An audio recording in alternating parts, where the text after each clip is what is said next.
Time now for sports on 104.7 The Cave. Here's Ned Reynolds. Mike, the intern, Ned Reynolds, back in the studio on a Monday morning. Racing fans, rejoice. Your season has started. And, man, what a way to kick off NASCAR season. A crazy finish to that race. It was wacko. First of all, though, they had full house.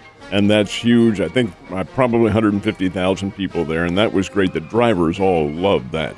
But the kids are taking over. The winner this time, it's a name that's not necessarily a headline name, but he's a really good driver. 24-year-old rookie named Austin Cindric.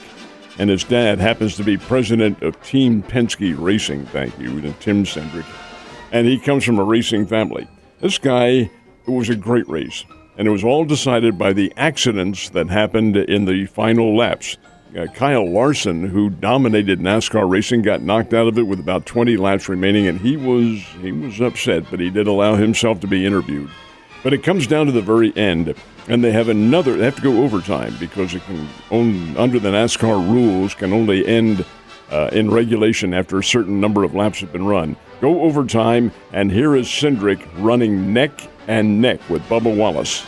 They get right down to the finish line. There's a little blocking that goes on, and Cindric crosses the finish line barely half a car in front of Bubba Wallace. So close. I saw the photo. I mean, it was like a racing finish. I mean, you know what I mean. Yeah.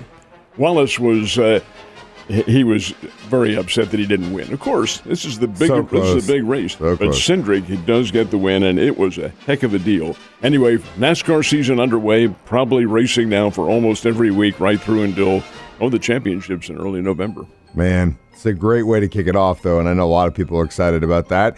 And speaking of the youngins taking over, you could probably say the thing about golf because they're definitely getting some dubs too, aren't they? Well, Cindric, the racing winner, is 24. The winner of the PGA event is 23, and his name is Joaquin Niemann. Now, Niemann is a Chilean who came to this country. He's been on the PGA Tour and does have a PGA victory. He's only 23 years old, and he leads tee to green. That means he led every single round of the Genesis Open out at Riviera in Los Angeles. A really outstanding level. He was at one time, I think, 22 strokes under par, finishes at 19 under par, and wins the event by 2 strokes. Niemann is not a college golfer. He did commit to play at South Florida, but then couldn't get a visa established or some legality. So he immediately went pro, and now he is on the PGA Tour and is a threat every time out there. He's a really, really good player. Anyway, he gets the win, the Genesis Open, so you have to make room for the youngsters. They're taking things over. You know, it's funny.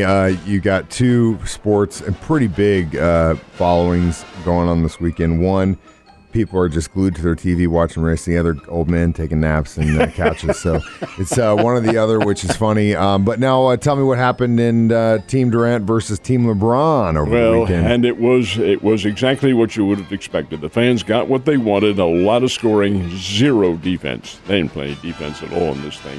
Final score is Team LeBron 163, Team Durant 160. 163 points to 160. The key is the fans got what they wanted. LeBron James hit the game winner with about 3 seconds to go, fall-away shot in Cleveland, which is his home area. Incidentally, he's talking about leaving the Lakers and going with the Cavaliers next year and maybe playing with his son. Now, this is a personal observation. Saw his son play down here in the Tournament of Champions, Bronny. I don't think he's ready for the pros yet. He's got a long way to go. But, hey, it is what it is, and the name is what the fans want to see. Secondly, the fans want to see Steph Curry because he can light things up, and he did in this game. Hit 50 points, 16 trays, and I'll tell you, Mike, you watch this guy play. Of course, the Curry family, his basketball family. Yeah. His dad played. Del Curry played at Virginia Tech and in the NBA for quite a bit, and the other brother plays as well, not as good as Steph. Steph Curry has this habit of going way out. I mean, more than 3-point distance. I mean, he's just over the half-court line, shooting the three-pointer and then turning his back on the basket before the ball's even gone in. It is incredible what this guy can do. That just goes to show you how much these dudes practice. So kids, if you're listening, there's a reason. It's like actors' marks. They know exactly where they are, what strength, because as soon as it leaves their hands, in Curry's example, he knows he hit it because they've done it literally millions of times. In the sports world, it's called muscle memory. Yes. And you've done it. You know it's going in, just like Jackie Stiles when she played here. 1,000 shots a day. That's 1,000 shots a day, folks. Mike Holmes and Ned Reynolds take 1,000 shots every 10 years. If you want to be good at anything, whether it's sports, music, anything, you got to practice. There is God-given talent, but you got to take that and you got to and morph it into what some of these guys do. And that's Curry's always been one of the best shooters in the league, hands down. Davidson University guy and a guy who can really play. Anyway, he hit 50. Crowd loved it. Crowd got what they wanted. 163-160. Team LeBron wins the game. Well, more importantly, did Team Ned get what he wanted? Yeah, I didn't, in all honesty, didn't watch a great deal of it. Watched some, but I was kind of glued to the Missouri basketball game. Missouri played on a Sunday night, which is very rare. So the Missouri Valley Conference is getting tight, and it's getting close to the end, and there was a battle for first place.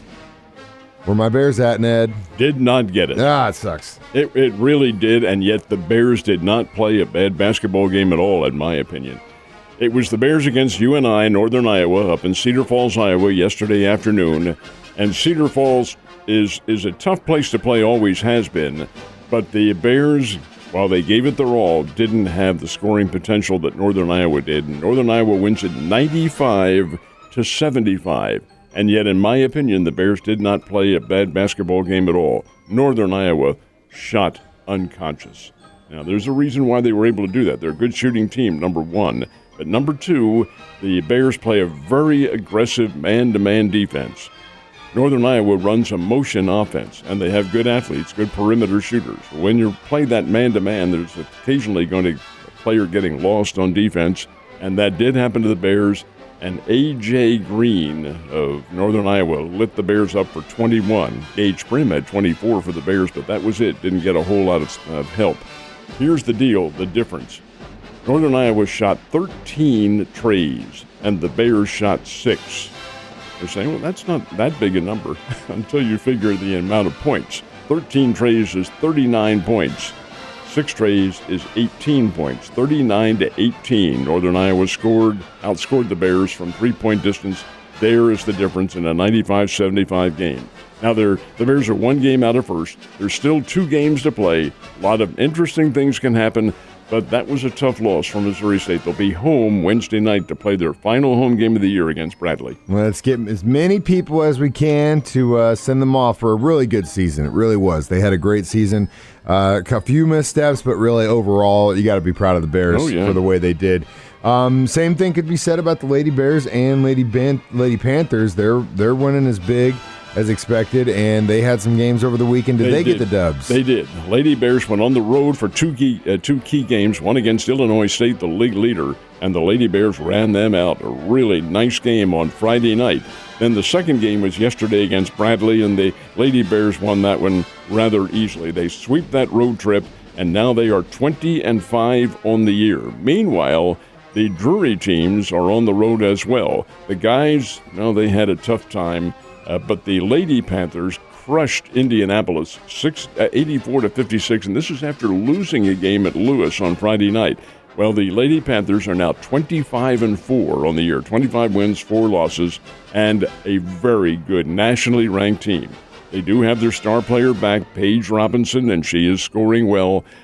The team is going to have to muscle up and play some pretty good basketball because they have tournament time coming up, plus the Division II regionals and hopefully a Division II national championship. We'll see what happens. Great to get that player back on the team just in time, my man.